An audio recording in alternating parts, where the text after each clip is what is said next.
Vous l'avez donc compris, si le Père Noël a pu s'enfuir en un éclair, c'est grâce à notre courageuse équipe de lutins. Grâce à leur discrétion naturelle, ils ont réussi à atteindre le traîneau du Père Noël qui était garé dans un hangar non loin de là.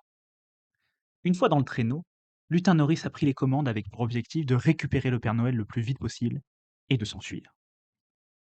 C'est à ce moment-là que vous devez vous demander, mais comment font-ils pour conduire un traîneau vu qu'il est tiré par des rennes? Eh bien, c'est là que vous vous trompez.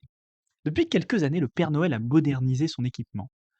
Une année, son fidèle traîneau en bois magique a été rongé par des termites et refusait de s'envoler. Il lui fallut donc une alternative à ce problème.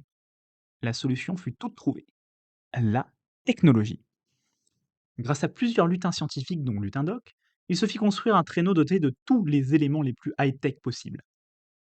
Et surtout, son traîneau pouvait voyager dans le temps, une capacité qui allait bien servir à notre équipe de lutins.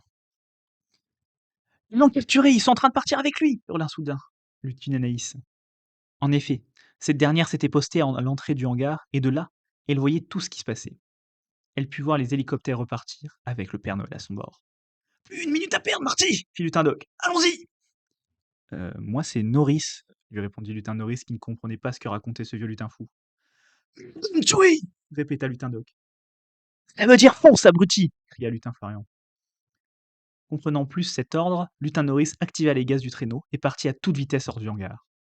Il va nous falloir atteindre les 13 à l'heure et atteindre le Père Noël juste avant qu'il se fasse enlever, expliqua Lutin Doc au pilote. Ce dernier avait maintenant un objectif de vitesse ainsi qu'une destination. C'était largement suffisant. Accrochez-vous. L'accélération fut tellement violente que les lutins étaient tous repoussés au fond de leur siège. Ouah, c'est donc la vitesse de Lutin Norris, réagit Lutin Florian. J'ai entendu dire qu'il va tellement vite que la Terre est obligée de courir pour le rattraper, sinon il se retrouvait dans l'espace. Et au bout d'une accélération qui dura 2 bonnes secondes, ce qui était déjà beaucoup, le traîneau disparut dans une traîne de flammes bleutées, avant de réapparaître au même endroit, mais 5 minutes plus tôt. Voilà le Père Noël fit Lutin Doc.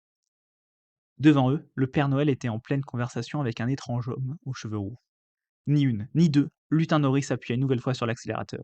Il récupéra le Père Noël et utilisa la vitesse maximale du traîneau pour s'enfuir à l'autre bout de la Terre. Du point de vue des soldats, le Père Noël venait de se volatiliser dans un grand bruit et une explosion de lumière avait envahi leur champ de vision pendant quelques secondes. À suivre.